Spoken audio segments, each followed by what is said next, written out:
जिसका नाम है लिंग, वचन और पुरुष।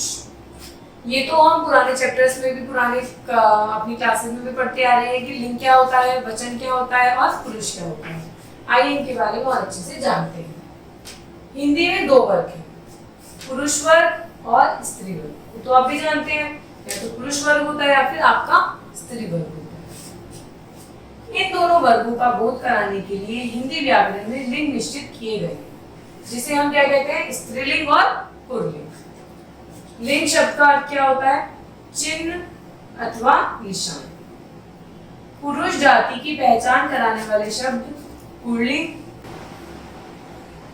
तथा स्त्री जाति की पहचान कराने वाले शब्द स्त्रीलिंग कहलाते हैं। लिंग की परिभाषा, संज्ञा शब्द के जिस रूप से किसी पुरुष या स्त्री जाति का बोध हो उसे हम लिंग कहते हैं। लिंग किसे कहते हैं, जिससे हमें पता चले कि वो स्त्री है या पुरुष है। यदि वो हमें पुरुष का बोध कराता है तो हम उसे क्या कहेंगे, पुल्लिंग। और यदि वो वाक्य है या फिर वो जो भी है हमें स्त्री का बोध कराता है तो हम उसे क्या कहेंगे, स्त्रीलिंग। लिंग के भेद, लिंग के बेटा दो भेद होते हैं, पुल्लिंग और स्त्रीलिंग।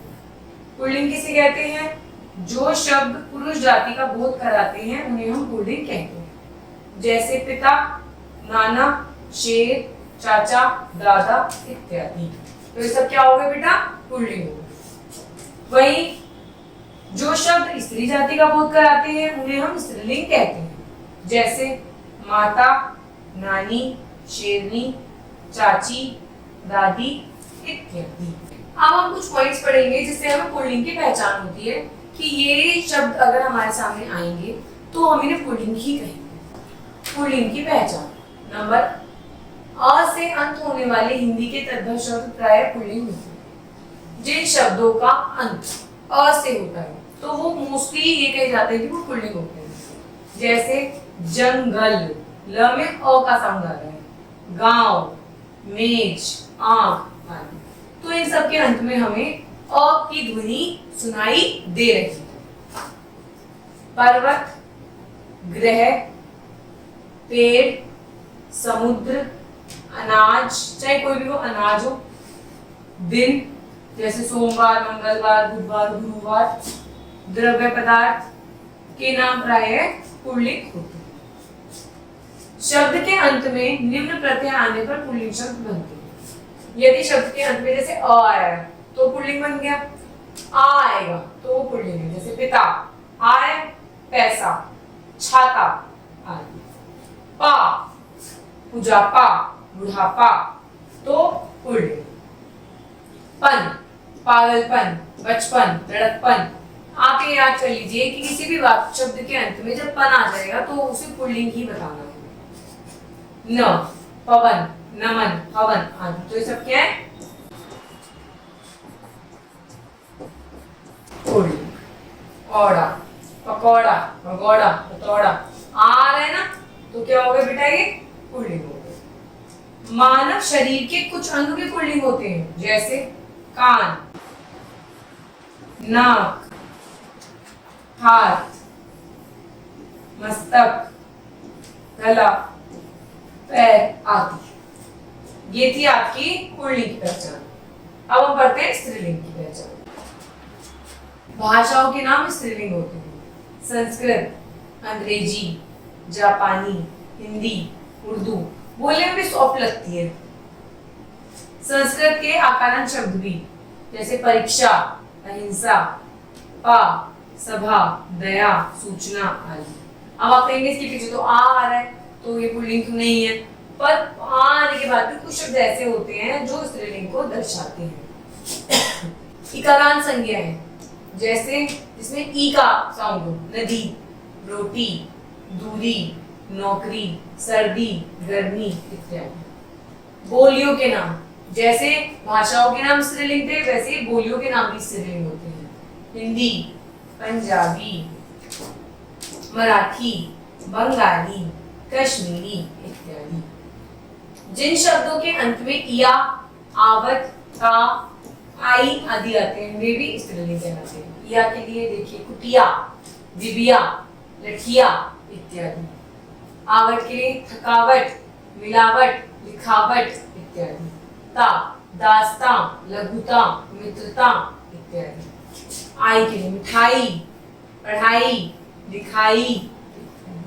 तो ये जब शब्द आ गए तो ये क्लियर हो गया कि ये स्त्रीलिंग है। जिन शब्दों के अंत में नी, इमा आए वो शब्द भी स्त्रीलिंग कहलाते हैं। जननी, भरनी, करनी इत्यादि। इमा, कालिमा, लालिमा, नीलिमा इत्यादि। तो ऐसे काफी शब्द होते हैं जो हमें स्त्री होने का बोध कराते हैं, तो हम उन्हें स्त्रीलिंग शब्द कहते हैं। ये कुछ ऐसे रूल्स हैं कह लीजिए, या ऐसी घटनाएं हो चुकी हैं कि जिनके ऊपर हम कहते हैं कि ये सारी स्त्रीलिंग के रूप में माने जाते हैं। अब हम पढ़ते हैं बेटा वचन के बारे में। वचन, वचन का संबंध संख्या से होता है। कोई वस्तु या प्राणी संख्या में एक है अथवा अधिक, इसका ज्ञान वचन के अंतर्गत किया जाता है। जैसे कुत्ता बैठा है मतलब एक कुत्ता है, कुत्ते बैठे हैं मतलब बहुत सारे कुत्ते।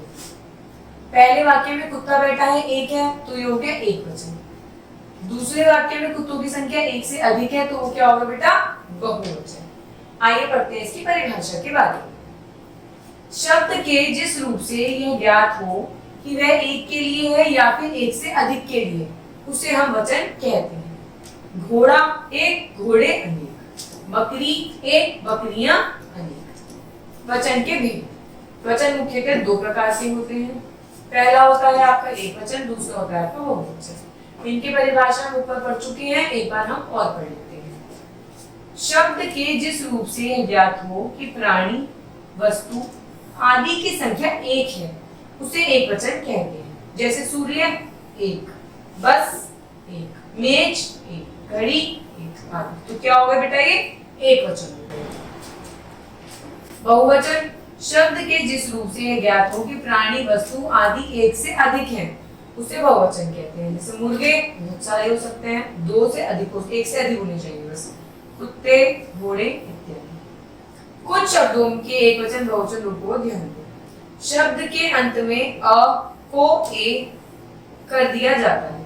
जैसे बहन को बहनें, गाय को गायें, आंख को आंखें, बात को बातें। जो हमारा लास्ट में अ होता है, अ को हम ए में चेंज कर देते हैं, तो वो क्या बन जाता है, एक वचन का बहुवचन। शब्द के अंत में आ होता है तो हम उसके अंदर चिचंद्र लगा देते हैं। अध्यापिका, अध्यापिकाएं, ए लग जाता है।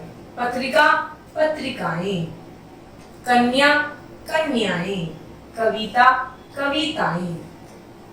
शब्द के अंत में आ के स्थान पर ए कर देते हैं। बेटा, बेटे। पजामा, पजामे, आ की जगह ए हो गया। घोड़ा, घोड़े। मुर्गा, मुर्गे। ई को हम इया कर देते हैं। गाड़ी, तो गाड़ी की जगह गाड़ियां। साड़ी, साड़ियां। घोड़ी, घोड़ियां। बीड़ी, बीड़ियां। ध्यान देने योग्य बातें। आइए पढ़ते हैं इन बातों के बारे में। सदैव एक वचन में प्रयोग होने वाले शब्द। सत्य, घी, जनता, वर्षा आदि। अब आप कहेंगे जनता तो बहुत सारे लोग होते हैं, पर जब हम एक मुठ जनता का प्रयोग करते हैं तो वो एक वचन के अंदर आता है। वर्षा, वर्षा में बूंदे तो बहुत सारी आती हैं, पर जब हम एक मुठ यूज करते हैं तो वो एक वचन के अंदर आते हैं। ये कुछ ऑलरेडी नियम है जो हम फॉलो करते हैं। सदैव बहुवचन में प्रयोग होने वाले शब्द। समाचार, प्राण, दर्शन, कोश इत्यादि। जातिवाचक शब्दों का प्रयोग एक वचन में किया जाता है।